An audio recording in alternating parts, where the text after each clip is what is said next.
Halo, Assalamualaikum. Waalaikumsalam warahmatullahi wabarakatuh. Oh iya Mbak, boleh dikenalkan namanya dengan siapa? Ya Ustaz. Assalamualaikum warahmatullahi wabarakatuh. Perkenalkan, nama saya Kalsiroh dari Batangan, Pati, Jawa Tengah. Oh iya Mbak, waktu itu kan pernah cerita kronologis ayahnya sembuh berkat salawat, itu gimana ceritanya? Iya begini Ustaz. Sekitar bulan Desember 2019 itu bapak saya merasakan sakit pada anusnya Ustaz. Sakit panas banget pada anusnya, dan itu ada daging yang keluar seperti ambayan itu Ustaz. Rasanya panas banget. Lalu bapak saya meminta untuk diperiksakan ke dokter, dan saat itu juga suami saya membawanya ke rumah sakit, dan sampai di rumah sakit bapak saya di ronsen, kata dokter bapak terkena tumor rektum, yaitu ada benjolan di usus dekat anus, 2 benjolan Ustaz, dan penyakit itu harus segera dioperasi karena sudah parah seperti itu. Karena di rumah sakit terdekat itu alatnya tidak lengkap, maka bapak dirujuk di rumah sakit Karyadi Semarang Ustaz. Dan sampai rumah sakit Karyadi, alhamdulillah setelah 9 kali bolak-balik untuk dites, akhirnya bapak dapat antrian rawat inap. Nomor antriannya 290. Itu bulan Februari Ustaz, 2020. Tahun ini ya? Tahun 2020? Iya, tahun ini. Terus setelah kami menunggu operasi, jadwal operasi, tiba-tiba alhamdulillah bulan Maretnya ada COVID-19 ini Ustaz. Jadi di rumah sakit Karyadi kan rumah sakit pusat. Di sana tempat pasien COVID, dan alhamdulillah bapak belum dapat panggilan. Sampai bulan Agustus kemarin bapak belum dapat panggilan gitu. Terus saya sudah konfirmasi ke rumah sakit itu, bagaimana dengan bapak gitu, belum dapat panggilan, kan penyakitnya sudah semakin parah, saya seperti itu. Terus yang perawatnya bilang, di sini tempatnya tidak ada Bu, tidak ada tempat, soalnya tempatnya itu buat pasien COVID Bu, buat pasien COVID semua, seperti itu. Terus padahal saat itu penyakit bapak sudah sangat parah Ustaz. Separah apa? Seperti apa parahnya? Coba diceritakan. Anusnya itu panas sekali rasanya Ustaz. Terus minta maaf sekali, buah zakarnya bengkak Ustaz. Apanya bengkak? Buah zakarnya? Buah zakar. Iya, Oke. Sebesar apa bengkaknya? Katanya sebesar buah jamu, besar lagi Ustaz. Satu gumpalan tangan ada nggak? Satu bulan. Iya, saya kan nggak tahu, tapi katanya bapak satu gumpalan tangan itu, dan rasanya panas banget Ustaz. Dan perutnya juga pun membengkak, besar sekali perutnya. Terus rasanya juga panas banget, sakit, panas. Tiap malam bapak tidak bisa tidur. Sampai menjerit-menjerit gitu, nangis-nangis gitu ya? Iya, tiap malam bapak sudah tidak bisa tidur. Bapak minta dibawa ke rumah sakit untuk dioperasi, dan saya terus bawa kontrol ke rumah sakit Karyadi itu. Sampai sana dokter bilang, bapak jangan dibawa ke sini lagi dulu. Di sini banyak virus Bu, bapak belum dapat antrian gitu. Di sini tidak ada tempat sama sekali, memang benar-benar tidak ada tempatnya untuk pasien COVID semua. Bapak sabar dulu di rumah seperti itu. Terus saya bawa pulang lagi bapak. Terus sampai rumah saya buka YouTube Ustaz. Itu sekitar bulan Agustus ya bukanya itu ya? Enggak, sekitar bulan April Ustaz. Oke, terus?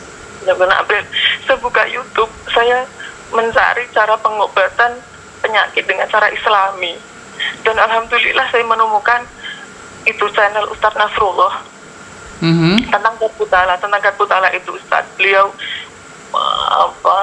memberi amalan Garputala untuk untuk pasien COVID. Dan Iya. alhamdulillah saya mempraktekkan itu. Nah setelah seminggu saya mempraktekkan, alhamdulillah panas pada anusnya berangsur-angsur itu sembuh Ustadz. Dan benjolannya yang keluar itu alhamdulillah berangsur-angsur mengempis. Terus saya mengetes itu Ustadz Nasrullah, saya ingin minta bimbingannya lebih jauh agar Bapak juga dikasih tahu, karena saat itu Bapak belum yakin kalau Al-Quran itu bisa menyembuhkan penyakitnya, karena beliau itu orang awam Ustadz. Beliau meminta saya untuk membawanya ke dukun atau paranormal seperti itu, tapi saya tidak mau. Iya. Saya hanya bisa berdoa kepada Allah agar Bapak bisa disembuhkan tanpa dukun atau paranormal. Disembuhkan Allah langsung. Terus bagaimana? Dan setelah tanggal 24 Juli 2020, qadarullah Ustaz, tanpa saya mengetik, tanpa apa, tiba-tiba channel Ustaz Mukhlis Marsyad muncul di YouTube saya. Oke, terus? Saat itu ada Mas Nur sedang bertestimoni. Beliau yang disuruh Ustaz untuk berhenti bekerja dan merawat orang tuanya yang sedang stroke dan berangsur-angsur. Alhamdulillah orang tuanya sembuh. Lalu saya terinspirasi dengan itu dan langsung saya mencari nomor WA Ustaz. Alhamdulillah ketemu. Setelah saya WA Ustaz, alhamdulillah ya Allah, qadarullah, Ustaz langsung membalas WA saya melalui video rekam. Alhamdulillah Ustaz memberikan amalan salawat untuk bapak saya. Waktu itu amalan seperti apa? Mungkin biar teman-teman mendengarkan seperti apa yang saya kasih amalannya waktu itu.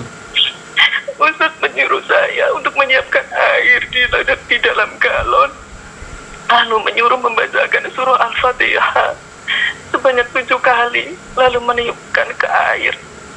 Setelah itu membacakan sholawat 2000 kali sekaligus, dan setiap 3 kali sehari saya disuruh membaca sholawat sambil memegang tubuh bapak yang sakit 1000 kali. Dan alhamdulillah tanpa pikir panjang saya langsung mengambil air galon Ustaz. Saya sholat hajat dan saya melakukan itu. Setelah itu saya mengajak semua keluarga, ibu, suami, dan anak saya untuk membacakan sholawat. Dan kami memegang, ada yang perut, ada yang dada, dan ibu saya memegang yang bagian puasa karnya. Setelah seminggu kemudian Ustaz, yang tadinya bapak tidak bisa bangun, buat duduk saja, Terus? otaknya panas banget. Alhamdulillah subhanallah, berkat sholawat itu Ustaz, bapak saya badannya langsung enak. Beliau langsung bisa naik motor. Udah bisa jalan seperti biasa, seperti orang sehat gitu ya? Iya, beliau jalan-jalan, beliau naik motor, beliau jajan di luar, di warung, jajan. Nah, alhamdulillah kami berpikir kalau penyakit bapak saat itu sudah sembuh. Masya Allah. Sudah selawat. Dan bapak juga sudah sering refreshing ke alun-alun Rembang. Itu yang Jakarta atau yang bengkak tadi sudah kempes waktu itu? Iya, yang itu yang keluar dari anusnya itu alhamdulillah hilang total Ustaz, hilang total. Itu cuma seminggu ya waktu itu ya, diselawatin seperti itu ya? Iya, seminggu. Kan tadinya itu garpu tala itu udah agak mengempis itu Ustaz. Terus saya teruskan sholawat itu. Habis sholawat itu seminggu langsung hilang total, yang di anusnya itu nggak ada lagi. Dan rasanya itu udah nggak panas katanya. Nggak ada yang terasa sakit. Perutnya pun malu masih membuncit. Tapi nggak terasa sakit sama sekali. Buah zakarnya pun semakin hari semakin mengempis dan rasanya sudah tidak panas. Dan Bapak sudah tidak minum obat pereda rasa sakit lagi. Nah, sebelumnya beliau minum pereda rasa sakit itu 3-4 kali sehari. Dan saat itu beliau tidak pernah minum pereda rasa sakit lagi. Alhamdulillah, Ustaz. Alhamdulillah. Iya. Terus bagaimana kelanjutannya? Terus sebulan Bapak sehat. Sekitar pertengahan Agustus, Ustaz. Pagi harinya Bapak nangis. Nangis kenapa? Saya tanya, Bapak kenapa nangis? Katanya, semalam saya mimpi didatangi Bapak dan Ibu gitu, mbah saya, orang tua Bapak. Iya. Yang sudah lama meninggal. Itu katanya Bapak diajak. Lalu dari saat itu Bapak tidak mau makan sama sekali. Sejak saat mimpi itu? Iya. Terus? Bapak berpikir kalau aku sebentar lagi kayaknya akan meninggal karena aku udah diajak orang tuaku seperti itu. Oke, terus? Iya, Bapak tuh tidak mau makan selama seminggu. Bapak hanya minum susu. Akhirnya badannya kan lemas, Ustaz. Lalu kami bawa ke rumah sakit terdekat. Sampai sana Bapak ditambah darah karena HP-nya rendah. Sehari setelah itu Bapak disuruh pulang karena kondisinya sudah pulih. Dan dokter di rumah sakit terdekat itu memberikan rujukan lagi ke rumah sakit Karyadi agar Bapak segera ditindaklanjuti. Lalu setelah itu saya bawa lagi ke rumah sakit Karyadi. Sampai sana karena kondisi Bapak sudah sangat lemah, maka kami langsung membawanya ke IGD, Ustaz. Dan dokter IGD meronsen Bapak ulang. Dokter IGD membenyat perut Bapak. Dan dokter IGD bilang, apanya yang sakit, Pak? Bapak bilang, nggak ada yang sakit, Dok. Seperti itu, dokter IGD saja sampai berdengang, masa sih, Pak? Perut sebesar ini, di dalamnya ada penyakitnya kok nggak sakit? Dan Bapak bilang, oh nggak ada yang sakit kok, Dok. Seperti itu. Akhirnya dokter IGD meronsen Bapak lagi. Setelah kami nunggu hasil ronsenannya, dokter IGD menunjukkan ke kami bahwa penyakit Bapak sudah menyebar sampai hati, sampai paru-paru. Dan nafas Bapak saat itu sudah sesak karena paru-paru sudah kena. Lalu dokter menyarankan, karena prosedur sekarang rumah sakit kalau sesak nafas Bapaknya harus dimasukkan ke ruang isolasi dan diswab. Pada saat itu kami tidak mau, Ustaz. Bapak kondisinya sudah sangat lemah, Bapak sudah tidak bisa apa-apa. Kalau dimasukkan ke ini bagaimana? Kami tidak bisa menunggui. Akhirnya kami mencabut paksa Bapak. Dan alhamdulillah saat itu dokter mengizinkan. Tapi dokter menswab terlebih dahulu. Dokter ngapain? Dokter menswab. Oke, Menswab Bapak. Iya, lebih dahulu dan hasilnya akan keluar 3 hari pagi. Terus? Setelah bapak saya bawa pulang sampai rumah, saudara itu ada yang itu memberitahu, karena Bapak kan tidak dapat obat dari rumah sakit. Jadi kita ikhtiar mencari obat herbal saja untuk Bapak gitu. Dan alhamdulillah saudara saya itu menyarankan untuk membelikan propolis dan sari kurma untuk Bapak. Dan langsung saya cari di apotek terdekat, alhamdulillah ada. Setelah sehari saya minumkan propolis itu, alhamdulillah Bapak langsung diare.